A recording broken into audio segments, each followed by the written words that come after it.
I love Burlingame. The only thing that is a little pressuring is the fact that it's always upgrading.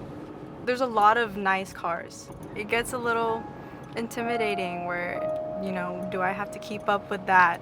Or is this kind of like an unknown standard that I need to live up to? Both my parents immigrated here from the Philippines. First, my mom came here actually. She was a dentist. She had her own practice, but then she had me and she gave up that. Okay, I have a kid now. I'm putting all my love and effort and I'm sending her to the US in hopes that she has a better life than what I do.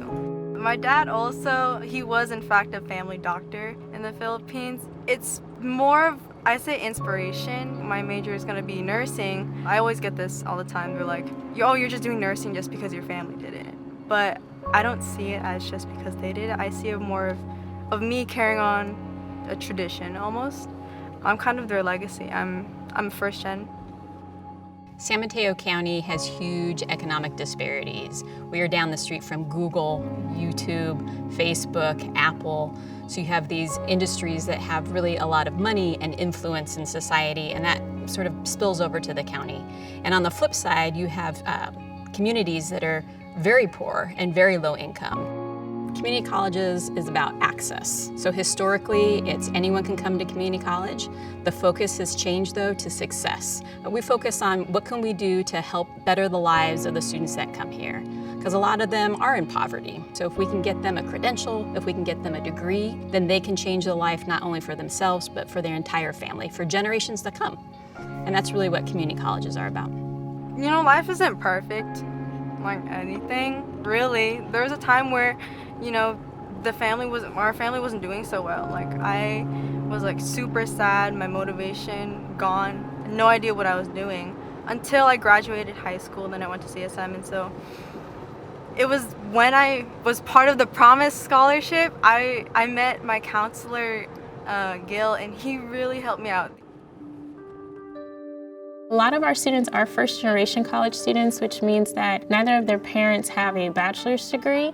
Parents want to be able to support their students, but they're not always sure about what the actual resources on campus are, just because they themselves haven't been through the process. The Promise Scholars Program is absolutely amazing. So we are able to support students academically as well as financially. Students are always surprised. We say, we have your tuition, we got your textbooks, we got your back. That we got your back part is like, I don't know what that means until they get here. And then they meet us. And that's really the feedback that we get from students is all about engagement. Somebody knows I'm here and I'm not just a face in the crowd. And it's all because the counselors are able to have all that information at their fingertips. Now, with our Education Cloud technology, the dashboard is right there and they can find out what's happening here, here, and here. It's all in one interface. The biggest thing we struggle with is the attrition rate, student dropping out. And once we know they're dropping out, it's too late to bring them back into the system. So we want to catch them before they drop out of the system completely. When a counselor has an alert coming on his dashboard, we have the real-time data to be able to reach out to the students to see how can we help them. This is powerful for us. We didn't have this information before. For a very long time, I was the only person in my family that had gone to college. It takes one person, right, to change historical trends within neighborhoods, communities, families. It just takes one individual. These students that we work with are those one individuals. Promise has helped me so much, from the community, the tuition, the books, the counseling, the guest card.